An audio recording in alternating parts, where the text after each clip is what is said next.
It is my pleasure to bring you the state of the nation here in Kenya, my views and opinions as a Kenyan, as a leader of organizations. This week has been a very, very difficult week for many Kenyans. And as I bring to you the state of the nation here in Kenya, I am looking back and seeing that there are things that we are still following from the previous weeks. The Shakahora, the horror of deaths, is still with us. And as the people responsible continue to discover more bodies, that story is not getting away from us. The trauma of the people doing this job is just so much, and failing one body after the other. And I'm glad that we have started hearing conversations about the possibility of them having to access counseling sessions, therapy sessions to support them, because it's very difficult when you do something like that, and even the police guarding all that. Now, while that is still with us, and while we have not forgotten and we have not even dealt with the emotional trauma that came with the Shakaora, we still have the commission that was set up, going around and receiving the views on what needs to be done to prevent this. And personally, I really appreciate the fact that a commission was set up to receive the views. Of course, what they do with those views, what they do with the reports, that will define whether it was a necessary expense or unnecessary expense. Because we know many commissions that were set up in this country, and they finished their task and produced big manuals and files and kept them, and that became the end of it. We do hope that this time that there will be more conversations, and that the people doing this will also realize that this is a spiritual matter, so that we don't have all the carnality and all the human thinking and conclusions penetrating through the reports and coming up with recommendations that may jeopardize the freedom of the people of Kenya, especially the religious freedom. And we have expressed that repeatedly, that the end result of this should not be curtailing the freedom. But on the other hand, it should not be where business is as usual, where more debts continue to be. So this week, those conversations continue. But the saddest part of it is even while we are still dealing with the loss of lives that we lost, we still had a week of mandamanos, protests, and Wednesday, people went to the streets in some parts of the country, caused a lot of damage, unnecessarily damage. Some people even died. We lost lives, we lost property, businesses were not closed. And this can never be justified in any way. It can never be justified in any way. On Tuesday night, when I was speaking to Moroto FM, I said, Madamano protests will not help this country. And I encouraged the people who are planning to have it on Wednesday to call it off, because it won't help. Then on Wednesday morning, while I was speaking at Inoro TV, I said the loss, the damage that we experienced during the protests is far beyond any gain that we could talk of having. completely don't know what the gain is. My question remains, and this is the same question that I posed in Moroto FM and also post through Inolo TV. How will going to the streets, damaging the property, traffic rights, damaging the roads, blocking the roads and blocking people from going to business, burning people's cars, exposing yourself to conflict with the police, which results in death. How does this lower the cost of living for the Kenyan people? This should not be a difficult question to answer from our brothers and sisters who are supporting this Madamano. It should be a simple question. How does it, practically, how does all these damages, all the fear instilled by the people, how does it help in lowering the cost of living? If that question could be answered, probably we could change our position and support the protest. But until the time that question is answered, I still plead with the people who are calling off the protests and the demonstrations to keep off and let the Kenyans work. Needless to say, and we have said this in many, many forums, the results, the consequences of these protests and these demonstrations are all negative. We have seen it in the 3 that has been caught so far. We've seen people dying, and there is no life that should be lost in the name of fighting for the cost of living. Ironically, some of those people who die are the ones who are most affected by that same cost of living. How then do you call them and put them in the forefront of the risk and of the battle, and then they end up dying, yet you claim that you are fighting for the reduction of the cost of living, which the same people who will die will not end up enjoying that cost of living. Property has been damaged, including expressway from the airport. Very embarrassing scene to look at. Something that we are still paying the debts of building. It's not even paid for. Then we damage it. Honestly speaking, how does this lower the cost of living? The government in place has stood firm in their way of looking at things and said, we do not want to add any more debt burden to the Kenyan people. And they have said that from the very beginning. We do not want to add any more debt burden. And they have said, since the debt was already incurred anyhow by the previous government, as responsible government, we will pay. We'll pay for that debt. And they have begun to pay some of the debts. And they do not want to incur any more debts. So what does that mean automatically? That they're going to tax us a little bit more so that we can continue surviving and continue repaying part of that debt.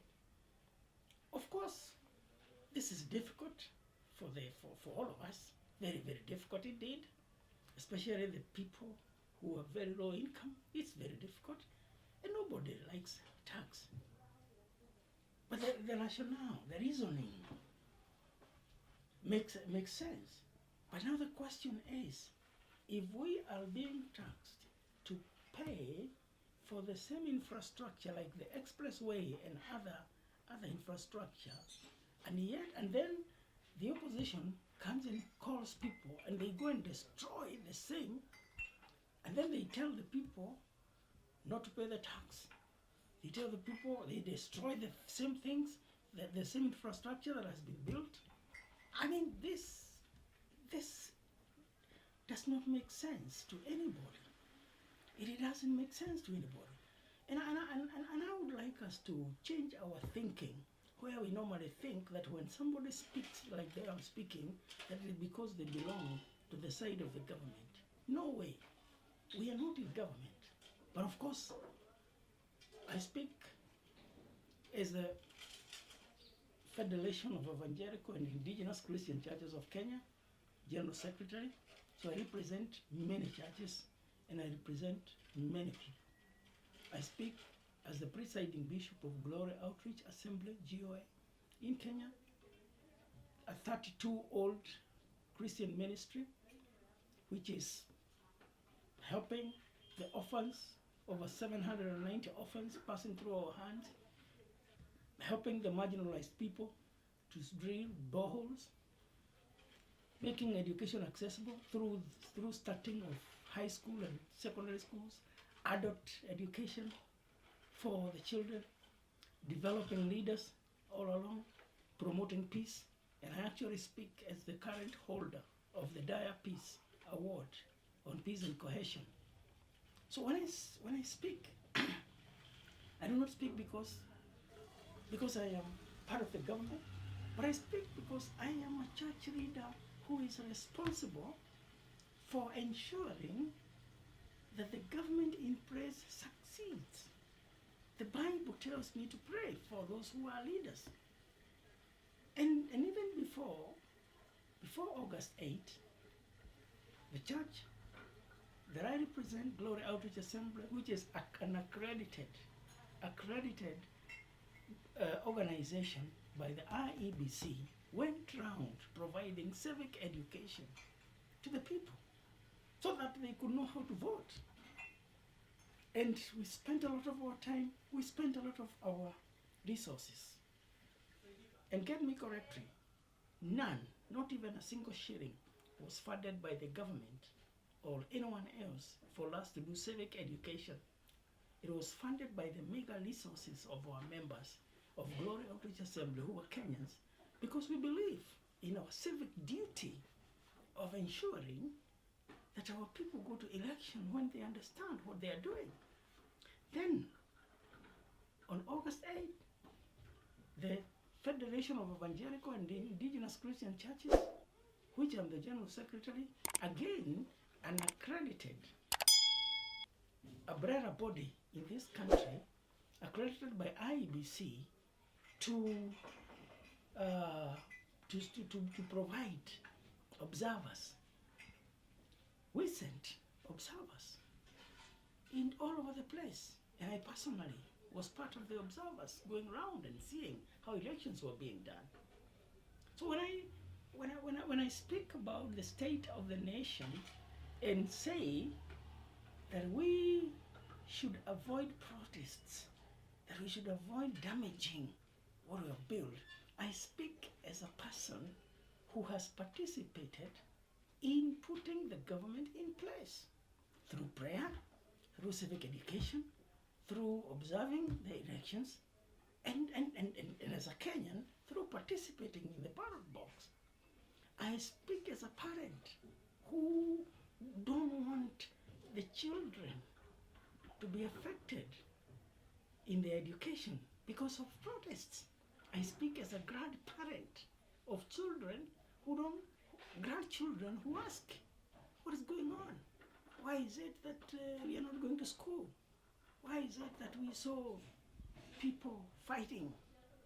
I speak as a concerned leader in the nation. And what we have witnessed this week, it is very, very sad and very pathetic. Of course, conversations have started this week, and they have dominated all over the place. That the ASMEO readers say that they will continue doing this. They're even talking of three times a week. I just can't understand who the ASMEO readers are representing in causing this damage. It is true that there is a huge group of people who voted, millions, who voted on the ASMEO side. But I'm not sure that they all support. I don't even think there's a huge percent of them who supports destruction and damage of property.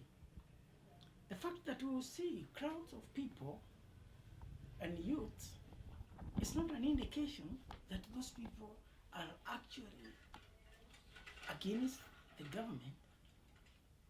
Of course, it's like music, sweet music to many people. And it is true, it is high. And we all feel it.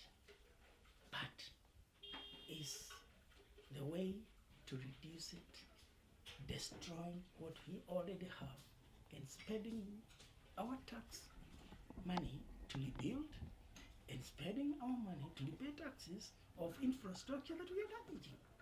This is absolutely not the way. This week, I am appealing to all those who are calling this, the protests to desist from that, because we have many ways of resolving conflicts. As I said, I am an ambassador and the holder, the winner of the Dyer Award for Peace and Cohesion. And there are very many ways of resolving conflicts.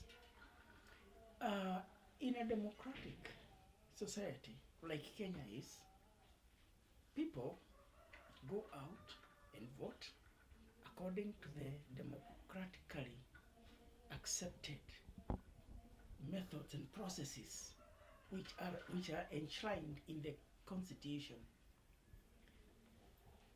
Our date was 9th August 9th. We went out, we cast the votes. And in democracy, the majority wins. And so the majority won. Whether by a small margin or by a very close competitive election, the point is that in a democratic process, those who won takes the government, and that's what we have.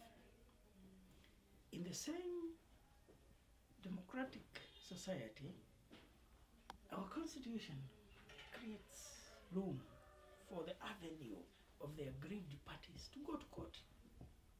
And the opposition went to court. That is what civilized societies do. Civilized societies don't go and damage what they have. They don't go and destroy. They don't go and fight physically. In the days we are living, they went to court. And the court ruled in favor of the results of the August 9th. And for some time, we thought that the opposition accepted the results. And shortly after, we had all the noise. Now, those are acceptable processes of dealing with conflicts. Going to court. After that, we have seen the riots, seen the protests. Those will not help us. That's not democracy. And I would also like to ask the Smeo people, what is the fate of those people who are not protesting with you? Are they also within the same democratic space? Because we keep hearing that it's the right, it's your right to protest, it's your right to picket. What about the rights of the other people? Are they not in the same constitution? Now, this week, I really would wish to ask the government and the people in the government to think seriously about how to reduce the cost of living for the people, so that the people who think that the way to reduce it is by destroying what we have can at least see some more civilized, better, peaceful ways of dealing with the issue of the cost of living.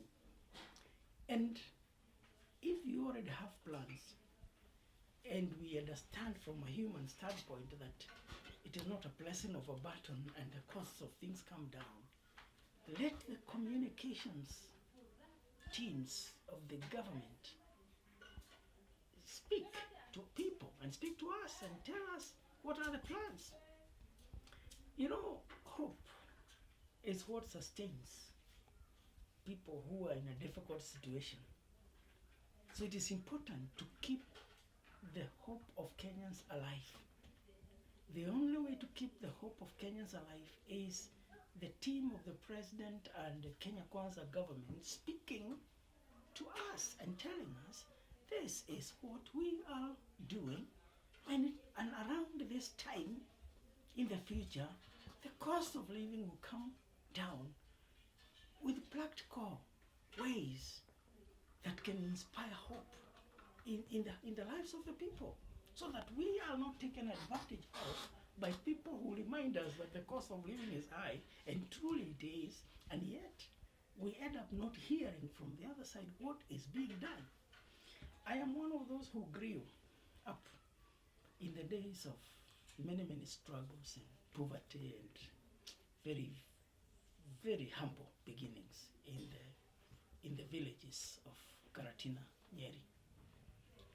Those days of walking barefoot, those days of jiggers on the feet, those days of having only school uniform, those days when really life was hard for many of us. But what kept our hope alive to be where we are today, it is the message, the vision, the words that our parents kept on talking to us. I do remember my mother would repeatedly say many times, eating poorly and balanced meal cannot prevent you from eating better food in the future. Walking barefoot today cannot prevent you from putting on shoes in the future. The problems of today cannot prevent you from living a better life in the future. And she would say this many times. And she would actually say, if you do not want to live this kind of life forever, work hard, concentrate, endure today for the future, for a better future. That keeping hope alive comes from the people who hear, and they have the vision. They know what plans they have. The Kenyan government, especially the team that is charged with communications, needs to do a better job in helping us understand what is in their plans in the immediate future, in the long-term future, to bring the cost of living down. We need to hear that. If we do not hear that, and then every day we keep hearing from the opposition that cost of living is high, and truly we experience it when we go to the pump. We see we put the petrol and we see how far it goes. We go to buy food and see. When they keep reminding us what we already know, and then they tell us the solution is fighting or third liberation, it makes a lot of sense. And it seems to justify going to the streets. Of course, it will never justify the fighting and the destruction. But we need to hear more about the plans, about when in the plans of the government do we expect things to come down. That has been the week state of the nation, in my view. And we look forward to a better week. We look forward to a better next week. We, as a church leader, we are praying and we believe that God is going to bless this country. This is a good country. I happen to travel to many countries of the world, and Kenya remains the best country. I have had the opportunities even to live in other countries, but I did it because I love my country and I believe that it's a good country. But we cannot let politicians just damage it and kill it and tear it left and right. And I prayed to the Kenyan people to remain united. During the difficult times, the people's patience is tested so much. And I pray that we remain united during this difficult time, and that we will persevere the hard times, because after all this darkness is great light. But both the government and the opposition needs to talk to the people, message of unity rather than divisive message. Our God is a God who unites the people. The politicians divides to rule the people. I pray that we will all be on the side of God, of uniting the people. May God bless Kenya.